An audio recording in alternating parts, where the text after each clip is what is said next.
indecisive person, and that shows when I'm looking for my next read. I find myself sitting and staring at my TBR shelves for a long time before finally deciding on something to read. That is why I decided to put all the books on my physical TBR onto a spinner wheel. I am going to be spinning the wheel and reading whatever it lands on. That eliminates me having to make a decision. I am at the complete mercy of the TBR wheel. So let's spin the TBR. Hey guys, what's up? It's me, Sarah. Welcome back to my channel. And before we get started with today's video, remember to give this video a big thumbs up, subscribe, turn on post notifications, and without further ado, let's get on with the video. Today's video, as you could tell by the little intro for this series and the title, we are going to be doing episode 3 of Spin the TBR, which I know it's been a long time since episode 2. I started this series, I think the first episode was July 2025, and I am filming this on April 29th, of 2026. It's been a while, and I've only done 2 episodes. So we're here to do episode 3, and if you don't know how this works, basically I spin a wheel full of all the books on my physical TBR. Not all of them, there's some exceptions. Like, if I'm not up to that book in a series, and that's not on there. If I have specific video plans to read it, like in another video, it's not on there. And I think, other than that, everything is on there. And I spin the wheel 3 times. We get 3 books. Those are the 3 books we read in this video. I have to start them. I can DNF if I want. I can read the whole book. And the only time I'm allowed to put the book back on my shelves and not finish it is if I know it's a book I'm going to be obsessed with, but I'm just not in the mood for it, which I don't think is really going to happen because I'm usually like willing to pick up anything. Even if I'm in a certain mood, I'm like, I'll still read the other one and love it. But if I'm really just like, this is not the time for me to read this, I know I'll give it 5 stars if I read it at a different time, I will put it back. But otherwise, I'm going to either read the book and keep it on my shelves if I like it, read the book, get rid of it if I don't like it, or DNF the book and get rid of it. So that is what's going to go on in this. This is a good way for me to get books that have been on my TBR a long time off my TBR. I'm very excited to film this, but also very nervous. I'm scared to see what's going to come up and what we're going to be reading. But if you want to see the other episodes and get caught up, I will leave the playlist linked in the description down below. So you can go watch episodes 1 and 2 and come back to this one and be all caught up on what has happened in this series. And if you like this series and you like this kind of video, definitely consider giving a thumbs up and subscribing to let me know that you want to see more of these videos. And let's get into spin number 1.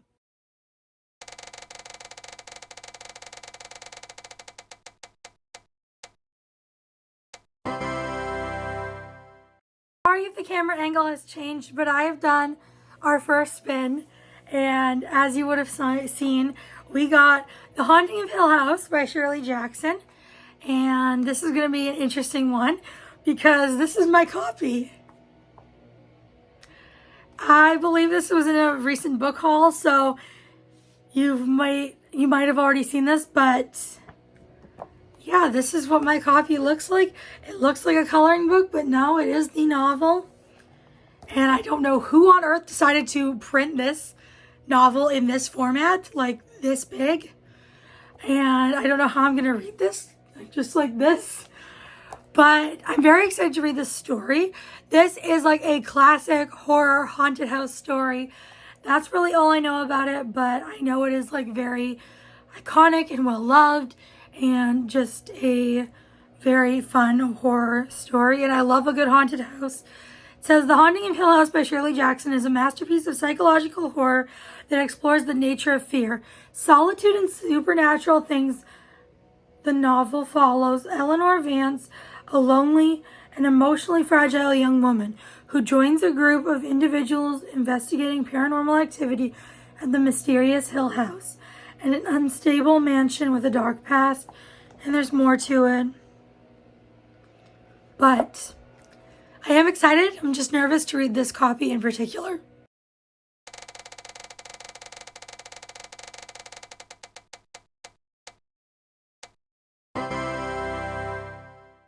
Spin number 2, as you will have just seen, got us A Cosmic Kind of Love by Samantha Young. I am terrified for this. I've been putting this off.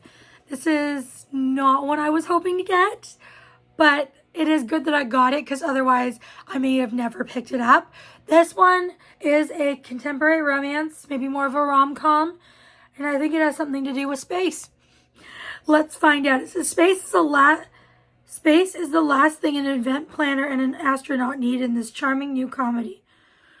So, when event planner Hallie Goodman receives party inspiration material from the bride of her latest wedding project, the last thing she expects to find in the files is a collection of videos from the bride's ex-boyfriend. Hallie knows it's wrong to keep watching these personal messages, but this guy is cute, funny, and an astronaut on the International Space Station to boot. She's only human. And it's not long before she starts sending emails and video diaries to his deactivated NASA address. Since they're bouncing back, there's no way anyone will ever be able to see them, right? Christopher Ortiz is readjusting to life on Earth and being constantly in the shadow of his deceased older brother. When a friend from NASA's IT department forwards him the email and video messages Hallie has sent, he can't help but notice how much her sense of humor and pink hair make his heart race. Separated by screens, Hallie and Chris are falling in love, one transmission at a time. But can they make their star-crossed romance work when they learn each other's baggage? So this actually sounds really cute. I don't know what it is, but I've been reading a ton of books with characters named Chris in them. And not necessarily as the main character, like in both of them as like side characters, but still, the name has come up a lot recently. But I'm actually excited to read this. It sounds really cute, and I'm glad the wheel picked it.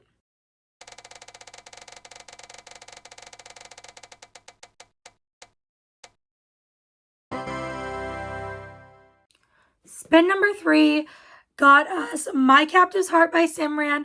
This is a very new addition to my TBR, and I'm so happy that we got it. I have been itching to pick this up, plus it's extremely short. And this is a dark romance.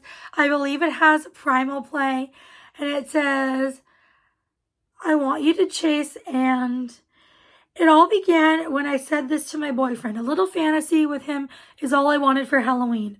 A way to spice up our relationship after being in a long-distance one for over a year. Except it isn't only him who heard my fantasy. It's the older version of him, his silver fox father, our town's honorable sheriff.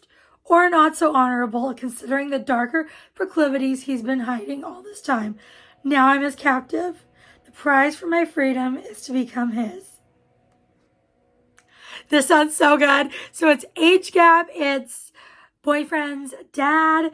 It's just sounds so good. I'm so excited to pick this up, and I'm so glad the wheel chose it for us. This sounds fantastic. So let me just gather up the books we're going to be reading in this video. Can't really hold these up easily for you guys, so I'll do it this way. These are the 3 books we're going to be reading, so let's go start our first one.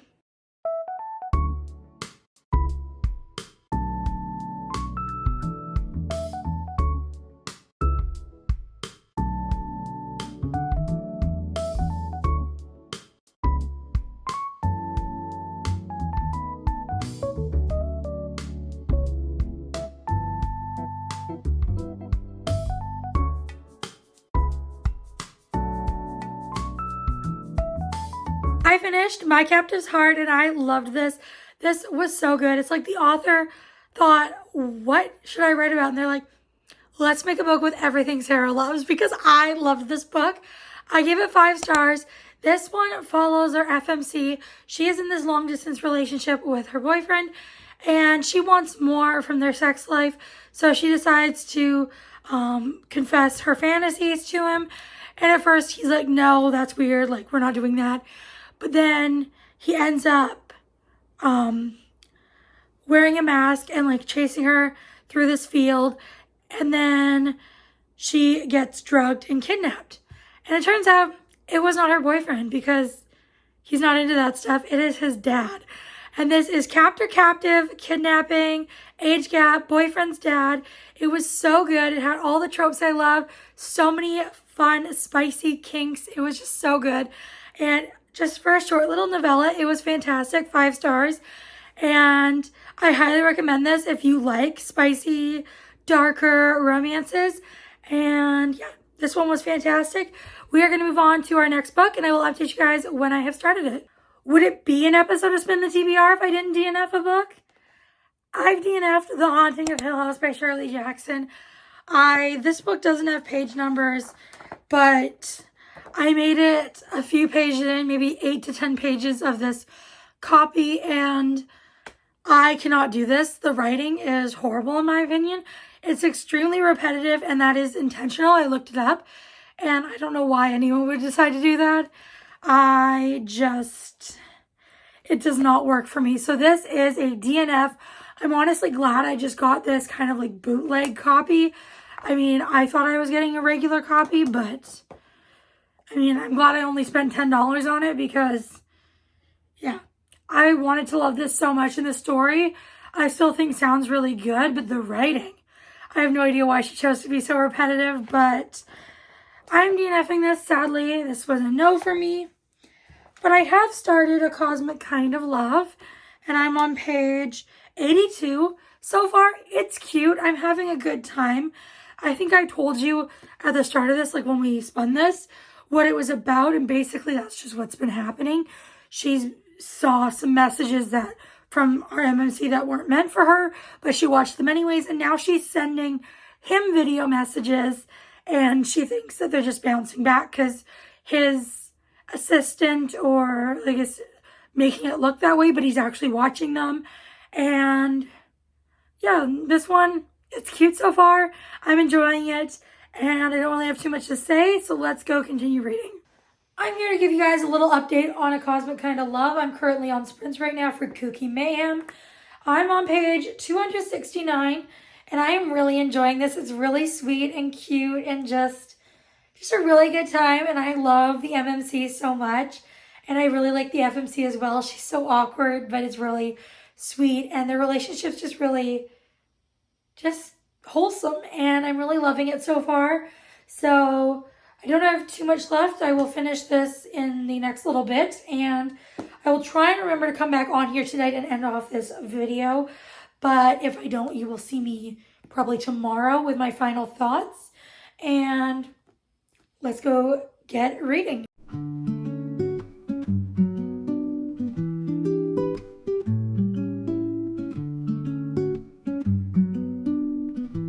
I finished A Cosmic Kind of Love. I give this 4 stars. I really enjoyed this.